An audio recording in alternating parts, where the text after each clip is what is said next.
धन्यवाद। निश्चित भाव में राज्य में डबल इंजिन सरकार गठन होती माननीय प्रधानमंत्री यशस्वी प्रधानमंत्री नरेंद्र भाई मोदी जी जहाँ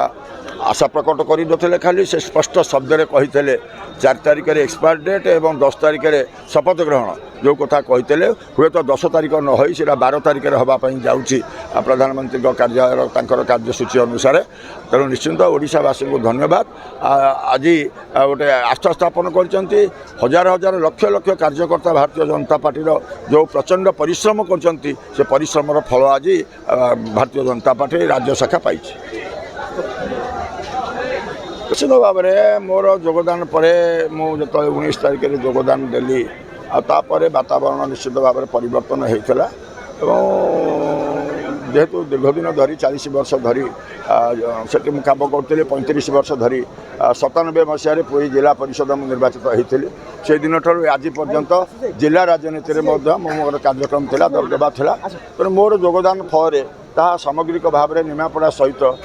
पूरे जिला को घटना लोकों भर गोटे आग्रह सृष्टि है गोटे जिद्दी रही आम पुरी जिला को निश्चित भाव में Bharatiya Janata party double engine सरकार को आम सहायता देवु से अनुसार पुरी जिलूर चारोटी एवं सांसद घटना भारी मतरे निर्वाचित होती दत्ते धन्यवाद देले जिला पुरी जिलावासी को राज्यवासी को कम हम जो प्रचंड परिश्रम भारतीय जनता पार्टी कार्यकर्ता मैंने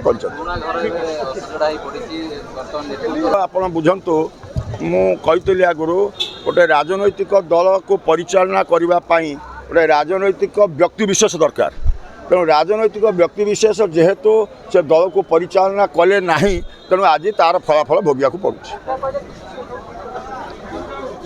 ये कौन कहले बड़ कथा नुहे मुझे दीर्घ दिन धरिक 6 मसीह 24 मसीहा पर्यंत कार्य करी विशेष भाव में 19 पर ठारू राजनैतिक व्यक्तिविशेष राजनैतिक दल को परिचालना करती किंतु राजनैतिक दल व्यक्तिविशेष जो परिचालना करें ना तेणु साधारण लोकंर पल्स साधारण लोकंर कौन इच्छा साधारण लोकंर कौन भावना से कथा पहुँचार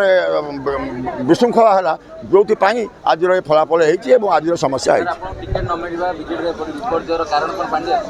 मु शुणु मु कहली ना गोटे राजनैतिक व्यक्तिविशेष ही साधारण लोकंर पल्स को मापी पार